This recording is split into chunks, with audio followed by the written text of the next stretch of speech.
It's HPR, All Things Considered, and I'm Dave Lawrence with a very special remembrance today of blues legend John Mayall, whose family announced the multi-instrumentalist had passed away last week at the age of 90 at home in California. It's hard to overstate his influence on some remarkable careers via the band The Blues Breakers. Take a look at the emotional video Eric Clapton uploaded after his passing as just one potent example. We're going to be honoring John ourselves and revisit 5 times that he was a guest, and do it chronologically too, starting 21 years ago in January 2003 with a much younger yours truly and John Mayall. As a band leader, what is it about the way that you work with other musicians that draws the talent that you get? Well, I don't know. It seemed to have come with the territory right from the beginning. I just feel very comfortable leading bands. It never came across my mind to be in another band. Traditionally, I think blues singers are usually the leaders. It's also something that I suppose comes from my background of listening to not just blues, but a lot of jazz too. People like Art Blakey and Duke Ellington and Count Basie and people like that have always been known to put their own stamp on their music, at the same time featuring players who have made their own names. And have you been to Hawaii before? Oh yeah. The first time I was over there was the HIC Stadium, Arena, whatever. Yeah? It was 1971 or something like that. Wow. Might have been 1970. Cheech and Chong opened up for us. Shows you how far back that was. And courtesy of Steve the Mystery Emailer, we know it was February of 1972. John was here with Cheech and Chong. He debuted in August of '69 at the Arena, opening for Blood, Sweat, and Tears. As we continue our interview flashback, our next chat with John Mayall was later in January 2003, arriving in Honolulu fresh from a rather special show on Maui. Hi, Dave. Good to be back. How did the Maui show go? It was excellent. Had a really good crowd, and Mick Fleetwood came and sat in with us at the encore, and that was a great thrill. Haven't played with him for quite a while live anyway. But, all in all, it was a wonderful show. Any other celebrities of note that showed up at the Maui show? Yeah, well, Stevie Nicks was there too, but she didn't sing. She came to listen. She came to rock. Yeah, that's it. I'll let you go with one final question here. You are a Korean War vet, yes? Technically, yes. But I was in Korea during the war. Yeah. What was your role then? I didn't do any fighting. I just made damn sure that I was the best typist around, and got a job in the office. For the British Army? Yeah, with the British Army. Yeah. In 2010, John Mayall returned to Hawaii. And before the tour, we had another conversation where we learned about his relationship with one of the most famous blues breakers. How did you first get to know Eric Clapton? It was very, very casual. When Eric came into my band, he just left the Yardbirds because he didn't like the direction they were heading in musically, and he just was available. And I'd heard the B-side of the Yardbirds records, which was all Eric, a guitar instrumental. That clinched it for me, and it just was the right time. He was available. I made him the offer, and he didn't refuse. There's something that you have that not a lot of people have. I was hoping you would share with us a bit about the OBE, the Order of the British Empire. What does it mean to you? Well, it was a big surprise to me.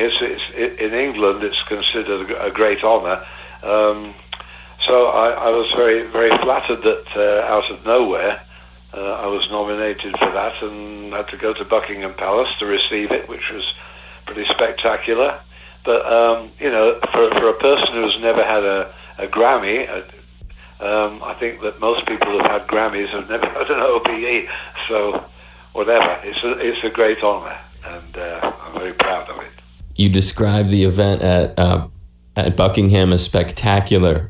Describe the presentation. What happened exactly? Well, if you grow up in England, you only ever see Buckingham Palace from behind the gates.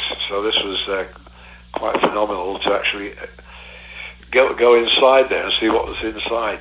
So it's very, very elaborate, and it's a castle. And who was it who gave you the honor? I guess it's the British government. So I mean, the Queen didn't stand there and hand it to you? Oh no, she was in Holland that day, so it was Prince Charles. Wow, so Prince Charles gave it to you? Yeah, you get the royal handshake. royal handshake and the medal, and off you go. John Mayall's long list of important associates during the 1960s in his Blues Breakers band was a part of a fun chat we got to have before one of his last swings through town in the fall of 2016. In that time, you begin to have almost like a rotating group of guys who would go on to be quite influential on their own. One of them, actually, is now a Honolulu resident, John McVie. John McVie was basically the first bass player that I had in my band on a permanent basis. I think there was another bass player who used to work with Cyril Davis, and he wasn't available, but he recommended somebody who was just learning the bass. So he turned me on to John McVie. I think John was still at school, he was very young, and I had to get his parents' permission to, have him go on the road with us. I do remember that I had to convince his father and mother that he'd be taken care of and he was in good hands. All the loving is loving. We certainly were in good hands when we spent time with John in November 2016 when he did his second last tour of Hawaii, and he took us back to the remarkable times when he perhaps got closest to his own musical heroes.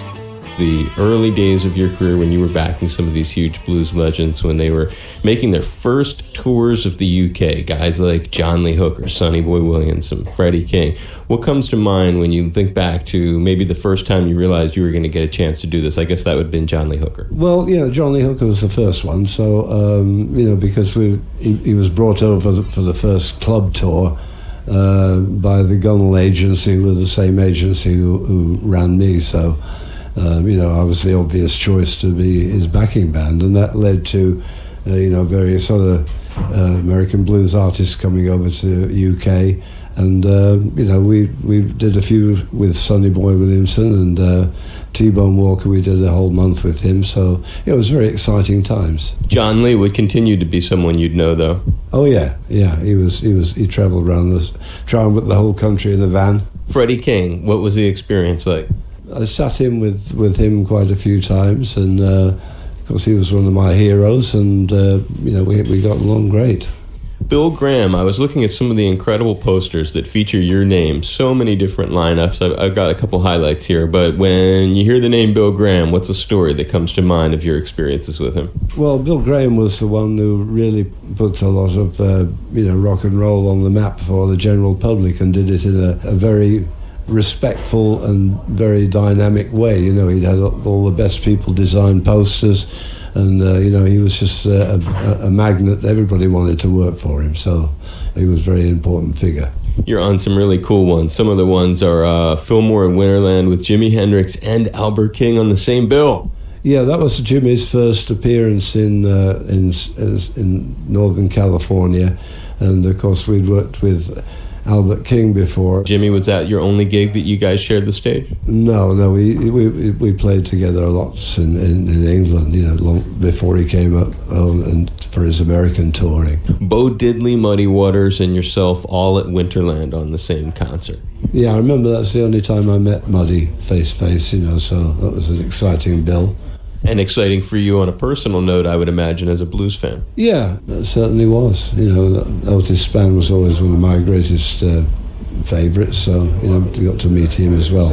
And your final question, are there any other artists that you've gotten to play with so many people, share the bill with so many others, record with many people who looked up to you as a hero? Is there anyone that you still desire to maybe do a collaboration with, something that's unfinished business, sort of?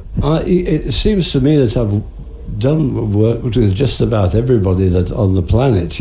It's the great John Mayall here in Honolulu, and thank you so much for being so generous and giving us a little bit of your time. Yeah, it's all a bit of a rush these days, isn't it, when you're on the road? But anyway, I'm glad we did it too.